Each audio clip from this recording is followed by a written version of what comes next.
Assalamu alaikum, this is Ali Afan and you're watching MA Updates. I hope so guys you are doing well. अच्छे होंगे अपनी life में और अच्छे से रहना भी चाहिए। क्या अपडेट है मशर के वस्ता में ईरान और यूनाइटेड स्टेट की जो वार है, जंग है, कहाँ तक ये पहुँची है।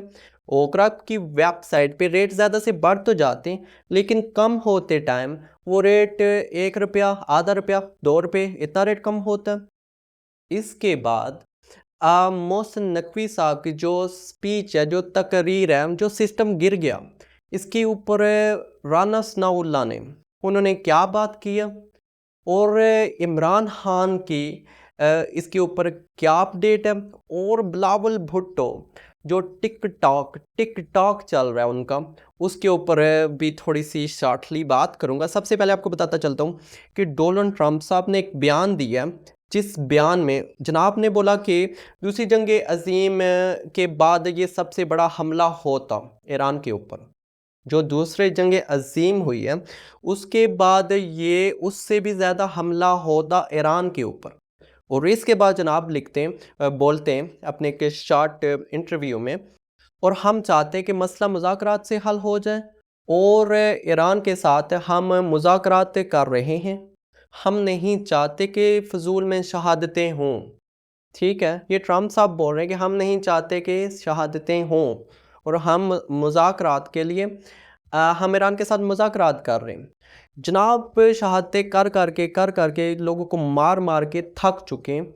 जब ये थक चुकते हैं ना तो फिर ये ब्रेक लेते हैं, ये वक्फ़ा लेते हैं। उसके बाद ये बोलते हैं कि ये सीज़ फायर हो रहा, हम ईरान के साथ मुज़ाकरात कर रहे हैं। ठीक है, लेकिन इसके ऊपर पीट हेग्सेथ साहब ने उन्होंने भी ये बोला कि हमने जंग की तैयारी कर रखी है और ये जो जंग आगे ये जो हमले होंगे ये दूसरी जंग अजीम से भी ज़्यादा बुरी तरह से हमले किए जाएंगे। कि ये पीट हेग्सेथ बोल रहे हैं, ट्रम्प साहब बोल रहे हैं कि हमारे मुज़ाकरात हो रहे ईरान के साथ, तो दूसरी तरफ ईरान क्या बोल रहा है। ईरान के वज़ारत ख़ारजा इस्माइल बकाई उन्होंने बयान दिया और उनके बयान में ये कंफर्मेशन दी गई कि हमारे तो कोई मुज़ाकरात यूनाइटेड स्टेट से नहीं हो रहे।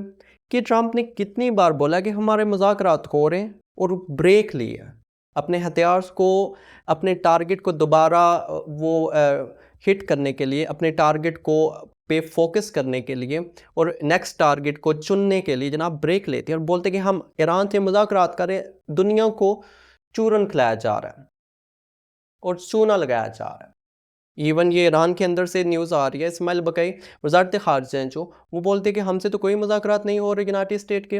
और जो बात हो रही है अपना हुर्मुज़ से रिलेटेड, वो ओमान से हो रही है, ना कि यूनाइटेड स्टेट से हो रही है। ट्रम्प साहब कहते हैं कि हम जो मुज़ाकरात करेंगे उसमें अब नया हुर्मुज़ होगा और जोहरी प्रोग्राम उसके ऊपर हम मुज़ाकरात करेंगे। और इस्माइल बकाई कहते हैं कि हमारी जो बात हो रही है वो ओमान से हो रही है, अब नया हुर्मुज़ से रिलेटेड। और इसके बाद वो बोलते हैं कि ना कोई वाशिंगटन से आ रहा है और ना कोई तेहरान से जा रहा है। ईरान यूनाइटेड स्टेट की हुकूमत पे, ईरान अमेरिका पे और उससे धोखे वाली हुकूमत पे कभी भी एतमाद और भरोसा नहीं करेगा। ये वज़ारत ख़ारजा इस्माइल बकाई का बयान है। तो ईरान से न्यूज़ आती है कि ऐसी बात हो ही नहीं रही। ट्रम्प सब कहते हैं ऐसी बात हो रही है, वो वक्फ़ा लेते हैं, वो अगला टारगेट जो है, अगला अहदाफ है, अगला हदफ है, वो उसको टारगेट करते हैं और उसके बाद फिर एकदम से ही जंग को स्टार्ट कर देते हैं। वो एक जो इंफ्रास्ट्रक्चर है ईरान का, उसको ढूंढ के टारगेट करते हैं और बाद में वो ब्रेक लेते हैं। तो जनाब कहते हैं कि एक तरफ तो बोर्ड ऑफ पीस में एक फ़लस्तीनियों की रियासत बनेगी और एक तरफ वो अभी ब्रेक लिया, देखते हैं कि इनकी ब्रेक कब तक होती है। दूसरी तरफ इंटरनेशनली पेट्रोल की जो प्राइस है वो कम हो रही है, काफ़ी ज़्यादा कम हो रही है। लेकिन पाकिस्तान में जितने पैसे बढ़ाए जाते थे, जितनी पेट्रोल की प्राइस बढ़ाई जाती थी, उतनी कम नहीं हो रही। इसके पीछे क्या रीज़न है? पाकिस्तान में यही होता है कि पहले 50 रुपया बढ़ा तो उसके बाद जो कम होंगे वो होंगे 14 रुपये, 15 रुपये या 20 रुपये। जो 30 रुपये वो और बढ़ गए, फिर और बढ़ाएंगे, फिर कम थोड़े होंगे। तो पाकिस्तान में ऐसा ही होता है। ठीक है, हम इसके ऊपर ज़्यादा नहीं बोलेंगे कि वो करप्शन कर रहे हैं, वो ये करते हैं, वो इस पैसे का वो करते हैं। और गरीब अगर इसके ऊपर बात करेगा तो फिर गरीब अपने घर की रोटी रोज़ी कैसे कमाए? वो धरने के लिए बाहर निकल जाए या फिर गरीब अपनी रोटी रोज़ी के लिए वो तग-दो मेहनत करे। तो ये एक बड़ा मसला क्रिएट कर दिया गया पाकिस्तान की गरीब आवाम के लिए। ठीक है, और इसके बाद क्या बात है, आपको मैं अपडेट देता चलता हूँ कि बड़ी फ़नी सी अपडेट है और बड़ी फ़नी सी न्यूज़ है कि इमरान रियाज खान जो बड़े सहाफ़ी हैं, जो एक के पीछे उनको गुम कर दिया गया था। तो उनके एक मैं एक व्लॉग देख रहा था तो उन्होंने बोला कि यार उनको एक ज़राए से मालूम हुआ है कि पाकिस्तान स्टूडेंटों के लिए जो टॉपर्स हैं उनके लिए एक बड़ा प्रोग्राम रख रहा है। वो प्रोग्राम ये है कि जो भी टॉपर स्टूडेंट होंगे इस बार उनको रिक्शे और लोडर उनको दिए जाएंगे जो टॉपर्स होंगे। तो अगर जो टॉपर होंगे उनको रिक्शे और लोडर दिए जाएंगे तो आप लोगों ने पहले लैपटॉप क्यों दिए स्किल्स हासिल करने के लिए? लेकिन अगर टॉपर है तो उसको स्कॉलरशिप दो, उसको कुछ ऐसा ज़रिया दो, कुछ कुछ ऐसी अपॉर्चुनिटी दो कि वो पाकिस्तान के अंदर ही रह के काम करे, ग्रो करे, पाकिस्तान का सर बुलंद करे, पाकिस्तान का नाम रोशन करे। तो ये ऐसे रोशन करेगा कि आप रिक्शा दोगे तो उसने, उसकी फैमिली ने, उसके माँ बाप ने जो पैसा दिया स्टडी का, पढ़ाई का, क्या वो वेस्ट में चला गया क्या? आप रिक्शा दोगे फिर भी सवारियाँ बिठा के, तो इतना एमफिल किया हुआ बंदा, इंजीनियर बंदा, वो रिक्शा चलाएगा क्या?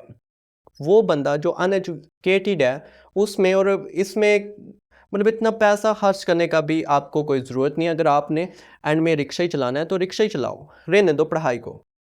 और एक जियो न्यूज़ के एंकर हैं शाहज़ेब खानज़ाद, उन्होंने इस राना सनाउल्लाह से इंटरव्यू लिया और वो जो शॉर्ट इंटरव्यू है बड़ा इंटरेस्टिंग इंटरव्यू और राना सनाउल्लाह ने बड़े इंटरेस्टिंग आंसर दिए। उनसे पूछा गया कि नून लीग ने जो मौजूदा हुकूमत है, जो मोहसिन नकवी का बयान है जो सिस्टम है कोलैप्स कर गया, इसके ऊपर आप लोगों ने आवाज़ को क्यों नहीं उठाया? तो क्या आपको पीछे से मना कर दिया गया था? क्योंकि हमें तो खबरें पहुंची हैं कि नवाज शरीफ साहब ने वो मना कर दिया कि आप लोग इसको इग्नोर करो, जो मोहसिन नकवी साहब ने बयान दिया कि सिस्टम कोलैप्स कर गया। तो राना सनाउल्लाह ने बोला कि जी हाँ, हमको इसके जवाब के लिए हमें मना कर दिया गया था कि आपको जवाब देने की कोई ज़रूरत नहीं है। उन्होंने जो भी वहाँ पे शहबाज शरीफ को अनइंटेंशनली उन्होंने लिंक किया और उन्होंने हुकूमत के बारे में जो भी बोला वो बेमानी बातें थी। इसलिए हमें ये बोला गया कि हमें ये सोचा और समझा कि इसको नज़रअंदाज किया जाए, ना कि इसके ऊपर बहस की जाए। भाई इसके ऊपर आप बहस करते ना तो आपके पोल खुल जाने थे और ये जो आपकी बड़ी बेइज्जती भी हो जानी थी और काफ़ी मोहसिन नकवी ने पोल खोल भी दिए, ठीक है। तो काफ़ी चीज़ें खुल भी जानी थी और काफ़ी आप लोगों को तकलीफ़ का सामना भी करना पड़ता और जो सामना किया है आपने उनकी स्पीच के ऊपर, तो आपका कुछ बनता भी नहीं था कि उनको आप रिप्लाई करते, क्योंकि एज अ लिंक के थ्रू आपको पता है कि जनाब के लिंक भी कहाँ पे हैं, तो बहुत मुश्किल हो जाती अगर आप रिप्लाई करते। अच्छा यार, आज़ाद कश्मीर में एक बड़ा ड्रामा चल रहा है और पीछे जो हो रहा है वो एक स्क्रिप्टेड चीज़ें चल रही हैं और आगे जो मेन किरदार हैं जो अपना किरदार निभा रहे हैं उसमें मरीम नवाज़ और बिलावल भुट्टो और उस्मा बुखारी और मरीम औरंगज़ेब ये बड़ा अच्छा किरदार निभा रहे हैं। वो इसलिए कि एक बोलता है कि तुम आए हो, तुम फॉर्म 47 से आए हो और दूसरा बोलता है कि आपके जो फादर साहब हैं वो किस फॉर्म से आए हुए हैं। मतलब ये पूरी दुनिया को बता रहे हैं कि हम ऐसे ही आए हैं, धांधली से ही आए हैं। और बिलावल भुट्टो ने एक उनका बयान भी है और उनकी वॉइस भी सुनी है, जिसमें उन्होंने बोला कि ये जो नून लीग है ये इनकी हुकूमत टिक टॉक पे चल रही है, इनकी हुकूमत का बुरा दिन शुरू हो चलता है। तो ये जो अवाम का जो ध्यान है मुंतशिर किया जा रहा है आज़ाद कश्मीर में, ये जो चल रहा है दूसरा इलेक्शन, इतने इतने ज़्यादा वोट्स निकले यार, 23,000, 29,000, 25,000 कहाँ से ये वोटिंग हुई है? इनकी कवरेज क्यों नहीं हुई इतने इतने हज़ारों की। चलो यार आप 5 से 6 हज़ारों की जो वहाँ पे तादाद थी उसकी ही आप वीडियो लीक ही कर दो। उसकी वीडियो आप हमें दिखा दो कि आज़ाद कश्मीर में इतनी ज़्यादा वोटिंग हुई है। तो इसीलिए अब कुछ ज़राए से पता चल रहा है और कुछ लिंक से भी पता चल रहा है और मोहसिन नकवी ने जो बयान दिया है कि पीटीआई को भी बैठना चाहिए, तो उनको एहसास हो रहा है कि जो इमरान खान सिस्टम चाहता था, ये तो सिस्टम में घिस चुका है। जो इमरान खान सिस्टम चाहता था वही सिस्टम आना चाहिए, जिससे पाकिस्तान का ये इंफ्रास्ट्रक्चर है, पाकिस्तान का नक्शा है, ये चेंज हो, ये तब्दील हो, जिसमें इमरान खान ने ये भी बोला था कि सूबों को बनना चाहिए पाकिस्तान में। पाकिस्तान में जितने ज़्यादा सूबे होंगे उतने ज़्यादा तरक्की होगी पाकिस्तान में। तो यही थी आज की अपडेट और यही थी आज की वीडियो। मिलते हैं नेक्स्ट वीडियो में, तब तक अपना ख्याल रखिएगा, तो हमें याद रखिए। तब तक के लिए अल्लाह हाफिज़।